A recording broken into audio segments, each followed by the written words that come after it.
جی آج یہ سوال پوچھا جاتا رہا کہ سہیل افریدی گزشتہ رات 2 گھنٹے تک کہاں غائب تھے؟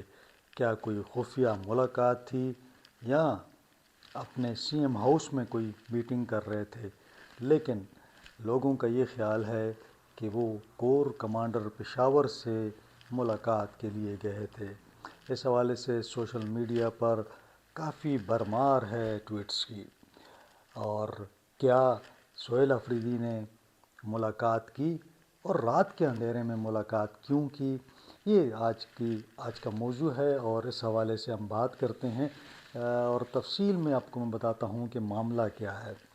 تو معاملہ یہ ہے کہ سارا دن ٹویٹر سوشل میڈیا پر تحریک انصاف کے لوگ یہ پروپیگنڈا کرتے رہے کہ جناب سہیل افریدی صاحب جو ہیں وہ رات کو سی ایم ہاؤس سے نکلے اور تقریباً 1.5-2 گھنٹے تک وہ کہیں غائب رہے۔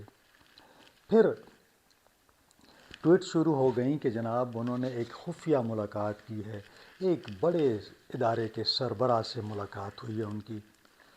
پھر آہستہ آہستہ اس میں تھوڑی سی کلیئرٹی آتی رہی اور آخر میں کہا گیا کہ جناب سہیل افریدی صاحب جو تھے وہ کور کمانڈر پشاور سے ملاقات کے لیے گئے تھے اور انہوں نے یہ خفیہ اور رات کی تاریکی میں یہ ملاقات کی۔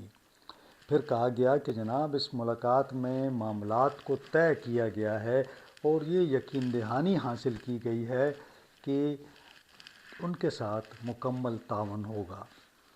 پھر انہوں نے کچھ مزید، ظاہر ہے کہ جب ٹویٹس آپ کرتے ہیں تو پھر مزید اس کے اوپر ایک لوگوں نے لکھنا شروع کرتے ہیں کہ کیا ہو رہا ہے، اندر خانے ملاقات کیوں ہوئی۔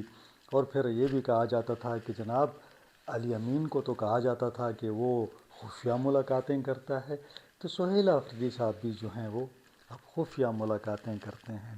لیکن جب میں نے بات کی سہیل افریدی صاحب سے پوچھا کہ جناب آپ نے یہ خفیہ ملاقات رات کی تاریکی میں اور آپ کور کمانڈر سے کس لیے ملے، تو انہوں نے کہا کہ جناب میں کوئی خفیہ ملاقاتیں نہیں کرتا، جب میں ملتا ہوں تو دن کی روشنی میں اور باقاعدہ اعلان کر کے ملتا ہوں، میں چھپ کے ملنے والوں میں سے نہیں ہوں۔ اور جو لوگ یہ سازشیں کر رہے ہیں اللہ جو ہے وہ بہتر سمجھتا ہے، اور یہ لوگ جو میرے خلاف سازشیں کر رہے ہیں اس سے مجھے کوئی فرق نہیں پڑتا۔ جو